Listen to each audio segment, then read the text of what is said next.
তোমাদের সঙ্গে শেয়ার করব 32 সাইজের প্রিন্সেস কাট ব্লাউজ কিভাবে বানাতে হয়।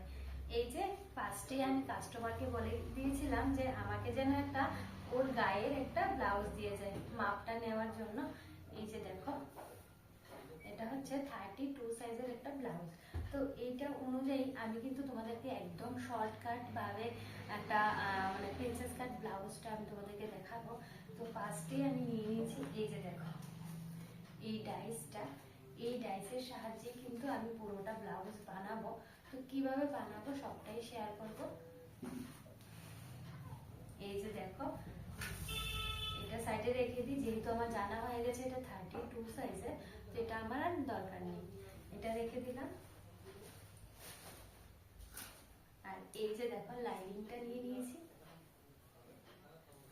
এখন এটা থেকে আমাকে এইটার মাপে, এই যে এটা কিন্তু খুলে দেখাইনি তোমাদের, এই যে 32 সাইজের ডাইস। তো এই কাপড়টা মানে এই লাইনিংটা থেকে কিন্তু আমাকে 3টা পার্ট বের করতে হবে,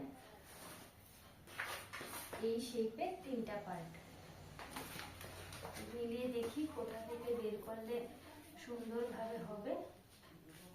এখানে যদি আমি 2টা বের করে নিই তাহলে কি এখানে একটা হবে? হবে না, তাহলে সেই অনুযায়ী মিলিয়ে বের করতে হবে আমাকে।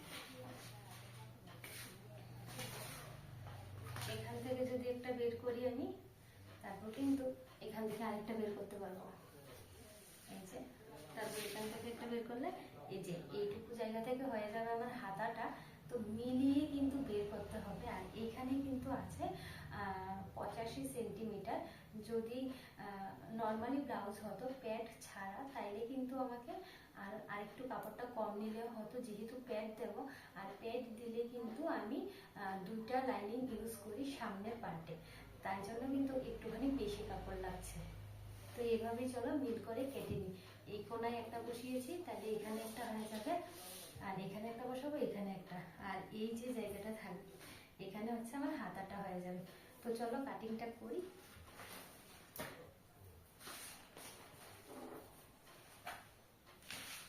এই যে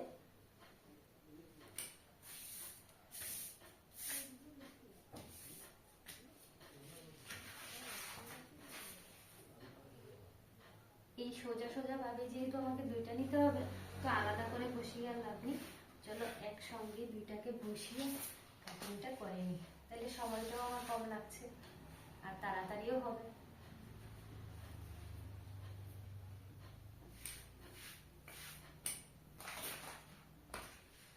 চলো কাটিংটা করি। তার এই দেখো আমার লাইনিংটা কাটা হয়ে গেছে। এই যে দেখো, এটা হচ্ছে ব্যাক পার্ট, আর এই যে ফ্রন্ট পার্টে যে 2টা কাটবো বলেছিলাম, এই যে 2টা, আর ওইটা হচ্ছে ব্যাক সাইডেরটা। আর এই দেখো দুটো হাতাও কিন্তু কাটা হয়ে গেছে। আর এদিকে হচ্ছে আমি যে পট্টি দেওয়ার জন্য টুকরো করে নিয়েছি, এই যে এরকম কেটে নিয়েছি। আর এই যে টুকরো টাকরাগুলো পরে কিন্তু অনেক কাজে লাগে, তার জন্য একটাও ফেলবো না, সবগুলো গুছিয়ে রাখবো। তারপর এই যে দেখো নিয়ে নিয়েছি মেইন কাপড়টা। তো এটার মধ্যে এখন আমি দেখো কাপড়টা কিন্তু অনেকটাই লম্বা, অনেক বড় কাপড়টা, ব্লাউজ পিসটা। তো মেইন কাপড়ের মধ্যে হচ্ছে এখন আমি কাজ করব। তো ফার্স্টেই আমি হাতাগুলোতে এই যে ডিজাইনটা আছে, হাতাগুলো আগে সেটিং করব, কারণ ব্যাক পার্টে তো তোমার লেস লাগানো যায়, কিন্তু হাতাতে বেশি ভালো লাগে এই ডিজাইনগুলো হাতাতে দিলে। আর সম্ভবত হাতাগুলো লাগিয়েও কিন্তু আমার কাপড় থাকবে ডিজাইনটা, তো আমি ব্যাক পার্টেও লাগিয়ে দিতে পারবো। দেখো কাপড়টা একদম মোচকানো, বেশিটা ভালো না। এখন এই যে, আর আমি কিভাবে করি জানো, আমি কিন্তু এইভাবে লাগিয়ে সেলাই করে নিই, মানে বড় সুই দিয়ে বড় বড় একদম গায়ে করে সেলাই করে নিই। তাহলে কি হয়, সুন্দর করে হচ্ছে মানে মেশিনে বসালে একদম নড়ে না। তো আমি এভাবেই করি, তোমরা যদি কেউ এভাবে করে থাকো কমেন্ট করে জানিও। আমি যেভাবে করি সেটাই তোমাদের সঙ্গে শেয়ার করছি। কে কেমন কিভাবে করে আমি কিছুই জানি না, মানে আমি যেভাবে করি আমি তোমাদের সঙ্গে সেটাই শেয়ার করছি। আমি এত এক্সপার্টও নই, কিচ্ছু না, মানে যেটুকু আমার নলেজ আছে বা আমি যেভাবে করি কাজটা সেটাই তোমাদের সঙ্গে শেয়ার করছি। তো চলো এখন আমি সুই দিয়ে এগুলোকে একটুখানি সুন্দর করে সেলাই করে দিই। কতদূর তোমরা বুঝতে পারছো আমি ঠিক জানি না।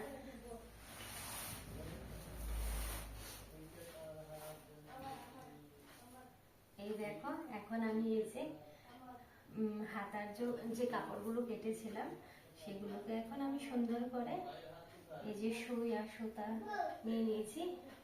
এখন হচ্ছে সুন্দর করে একটুখানি লাগিয়ে নেব। লাগিয়ে নিলে কি হয় জানো, মানে আর যখন সেলাই করবো সেলাইটা আর নড়ে না, সুন্দর করে বসে। আর আজকে কিন্তু একটুখানি টাউনে গেছিলাম, তো ওইখান থেকে গিয়ে কিন্তু অনেক কিছু কিনে এনেছি, ব্লাউজ বানানোরই জিনিসপত্র কিনে এনেছি আর কি।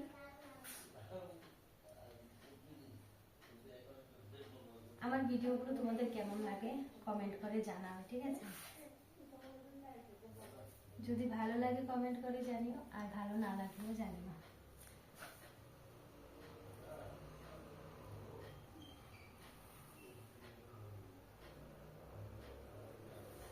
এই যে একটা পার্ট কমপ্লিট, তো এখন আরেকটা পার্ট করব। আর আমার কিন্তু এখনো এই যে মানে ব্যাক পার্টে ফ্রন্ট পার্টে কোনোটাতেই এখনো পর্যন্ত ডিজাইন করা হয়নি। আমি ডিজাইনটা প্রথমে আর্ট করে তারপর কাটবো।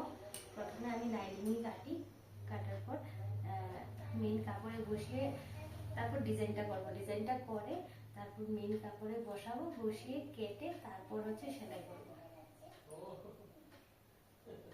এখন কিন্তু কটা বাজে জানো, এখন অনেকটাই রাত হচ্ছে। তো কালকে ছেলের স্কুল নেই, সেই জন্যই বসেছি এখন কাজ করতে, নাহলে কিন্তু এত রাতে কাজ করা হয় না। এখন প্রায় 10:30 বাজে, তো সবারই খাওয়া দাওয়া শেষ, সবাই হচ্ছে ঘুমাচ্ছে, আর এদিকে আমি কাজ করছি।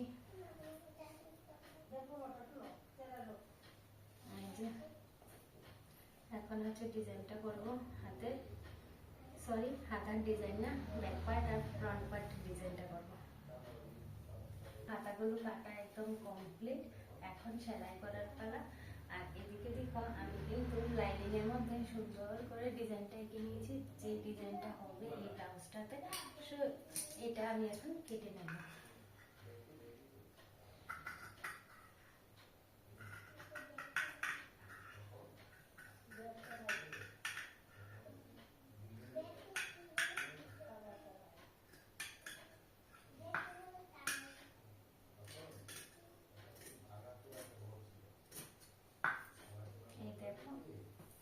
এটা মানে লাভ চিহ্নর মতোই, কিন্তু এটা তো হয় উপর থেকে, হ্যাঁ এভাবে, সরি এভাবে উপর থেকে এভাবে করে।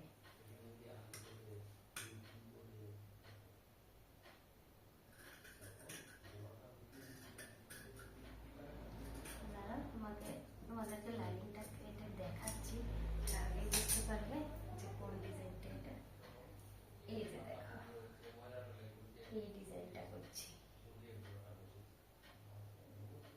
এই যে মেইন লাইনিং কেটে তারপরে কিন্তু আমি, সরি লাইনিং এ আমি কি বলছি কি না বুঝতে পারছি না, লাইনিং কেটে তারপর কিন্তু আমি মেইন কাপড়ে বসাই, তাহলে আমার মানে সুন্দর করে আমি কাজটা করতে পারি।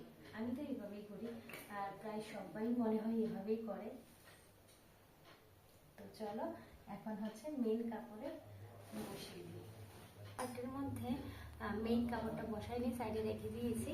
তো এখন সামনের পার্টটা নিয়ে নিয়েছি, সামনের পার্টে এই যে ডিজাইনটা করে নেব। ডিজাইনটা করার পর তারপর হচ্ছে মেইন কাপড়ে ব্যাক সাইড আর ফ্রন্ট সাইড দুটোই লাগাবো। তো চলো ডিজাইনটা করে নিই।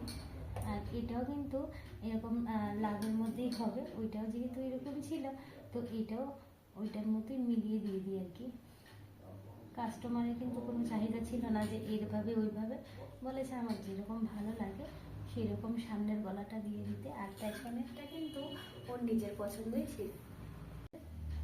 হচ্ছে এই যে লাইনিংয়ের সামনের পাটটাও কাটা হয়ে গেছে, আর এটা কিন্তু আমি একটু ছোট্ট করে কেটেছি গলাটা, কারণটা হচ্ছে আমি যখন মেইন কাপড়টা বসিয়ে সেলাই করব অনেকটা বড় হয়ে যাবে, কিন্তু সেই জন্য সেই অনুপাতে আমি জায়গাটা মানে গলাটা একটুখানি ছোট্ট করে নিয়েছি, যে দেখতে পাচ্ছ তোমরা। এই যে। তো চলো একদম মেইন কাপড়ে বসিয়ে কাপড়টা তারপর তোমাদের সঙ্গে শেয়ার করছি। আর পেছন সাইড আর হচ্ছে এই যে সামনের সাইড দুটোই কাটিং করে এইভাবে সেলাই করা কমপ্লিট। আমি কিন্তু এইভাবে প্রত্যেকটা সেলাই করি, তাহলে না ডিজাইনগুলো সুন্দর করে উঠাতে পারি, আমার ভালো লাগে, তাই আমি এইভাবেই করি। তোমরা কে কী করো কমেন্ট করে জানিও তো। এই যে দেখো সুন্দর করে সেলাই করে চাপ করে সেলাই করে নিয়েছি। এখন দেখো সুন্দর করে সেলাই করানো যাবে, মানে জায়গা থেকে কাপড়টা নড়ে না, সেই জন্য আমার ভালো লাগে। তো এগুলো হচ্ছে এখন সেলাই করে উল্টে নেব। তো বাস কাটিং করা তো হয়ে গেছে, এখন সেলাই করার পালা।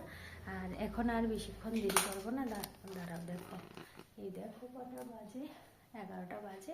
আর দেরি করব না, এখন হচ্ছে ঘুমিয়ে পড়বো, সকালে উঠে বাকি কাজকর্ম করবো।